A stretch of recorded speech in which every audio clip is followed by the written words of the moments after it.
2025 সালের বিষ্ণুপুর মেলায় গিয়ে আমি দেখতে পাই এখানে স্বর্ণ চুরি ও বালু চুরি হচ্ছে এবং সোনা চুরি হয়ে যাওয়ার কারণে মানুষ তামার তৈরি গহনা তৈরি করতে বাধ্য হচ্ছে।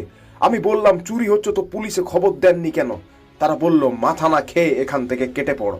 আমি বললাম আমি মাথা খাই না, আমি ভেজ।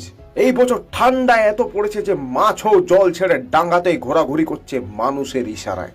পুরুষ জাতির গাড়ি শেখার জন্য ড্রাইভিং লাইসেন্সের প্রয়োজন হয় না, একটা বার্থ সার্টিফিকেটই যথেষ্ট। এটার প্রমাণ পেলাম বিষ্ণুপুর মেলায় এসে। এখনকার মোবাইল ও সোশ্যাল মিডিয়ার যুগের চিঠি পাঠানোর আর কোনো প্রয়োজন হয় না, তাই পোস্ট বক্সকে এখানে ল্যাম্পের কাজে ব্যবহার করা হয়।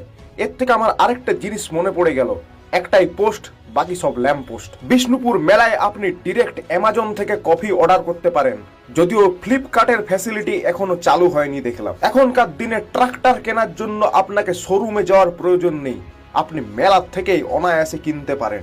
মেলাতে কেনাকাটা করতে গিয়ে যদি আপনার টাকা পয়সা শর্টেজ হয়ে যায়, তাহলে SBI থেকে আপনারা লোনও নিয়ে নিতে পারেন অনায়াসে। আমেরিকা আমাদের উপরে ট্যারিফ লাগিয়ে আমাদের ব্যবসা ধ্বংস করতে চাইলে আমরা আমেরিকান কোম্পানি ডমিনোজকে এসি রুম থেকে মেলার তাঁবুতে নামিয়ে এনেছি।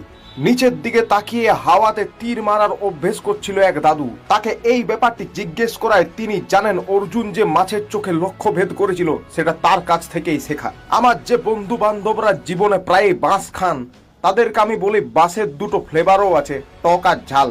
চাইলে ট্রাই করে দেখতে পারেন, এবং তার জন্য আপনাকে বিষ্ণুপুর মেলা আসতে হবে।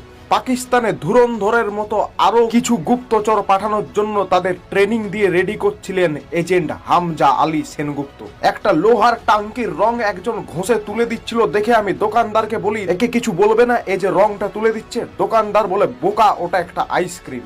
একটা দোকানে লেখা ছিল ITI মোমো। আমি দোকানদারকে জিজ্ঞেস করি মোমো গুলো কোন ITI কলেজ থেকে পাস করেছে।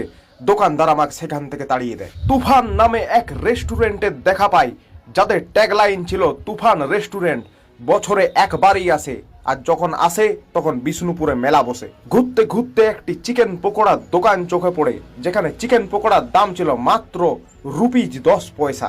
এক দোকানের বাইরে লেখা ছিল fixed rate, sorry, no bargaining, thanks.